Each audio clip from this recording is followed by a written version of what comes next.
soalan yang saya tanya pada diri saya waktu di sana, untuk apa saya nak belajar bahasa Arab, maka ada dua perkara yang timbul di kepala. Yang pertamanya, untuk menjalankan tanggungjawab saya terhadap Al-Quran, iaitu saya kena ikut Al-Quran. Saya kena ikut Al-Quran. Kan? Seperti mana yang Allah sebut dalam surah Al-An'am. Kalau kita lihat kejap, surah Al-An'am, surah yang ke-6, ayat 155. Baik, ayat ini Allah kata, dan inilah kitab Al-Quran yang kami turunkan kepada engkau, wahai Muhammad, dan juga kepada engkau, kamu semua, wahai umat Nabi Muhammad. Maka ikutlah Al-Quran itu yang bertakwa, mudah-mudahan kamu beroleh rahmat. Maka tanggungjawab kita terhadap Al-Quran, Allah telah bebankan atas kita, ialah kita kena ikut Al-Quran. Kita kena ikut Al-Quran. Tapi sebelum kita nak ikut Al-Quran itu, dia ada satu proses yang kita kena lalu sebelum kita nak ikut. Kan? Takkan alali kita nak ikut je.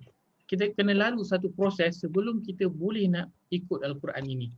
Iaitulah proses apa? Proses tadabbur dan juga tazakkur yang Allah sebutkan dalam surah 38 ayat 29. Inilah kitab Al-Quran yang kami turunkan kepada wahai Muhammad, juga kepada kamu semua wahai umat Nabi Muhammad, dengan penuh keberkatan. Tujuannya adalah agar kamu mentadabbur ayat-ayatnya dan juga mentazakkur bagi orang-orang yang ulul albab, yang mempunyai akal yang sehat.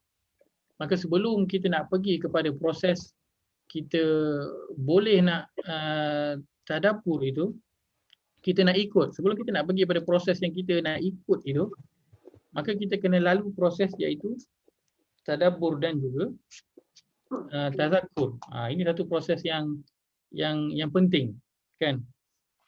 Baik, saya fikir kita ada tanggungjawab iaitu kita kena ikut. Maaf kalau tulisan malam ni agak macam doktor sikit. Kita kena ikut Al-Quran. Ini tanggungjawab yang Allah telah bebankan kepada setiap kita. Maka sebelum kita nak dapat ikut itu, kita kena lalu proses. Ini tadi Allah sebutkan dalam surah yang ke-6 ayat 155. Maka sebelum kita nak dapat ikut Al-Quran, kita kena lalu satu proses yang disebut sebagai tadabbur dan juga tazakkur. Ini yang ayat tadi kita bacakan dalam surah Sad, surah 38 ayat ke-29. Maka kalau kita nak lalu pada proses tadabbur dan juga tazakkur ini, ia perlu kepada apa? Perlu kepada pengetahuan macam mana kita nak tadabbur dan juga tazakkur. Betul. Kan, kita nak kena tahu tadabbur tu apa, tazakkur tu apa, macam mana proses kita nak melakukannya.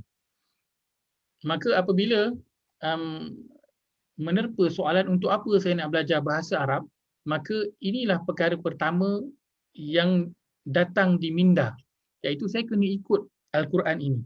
Saya kena ikut Al-Quran.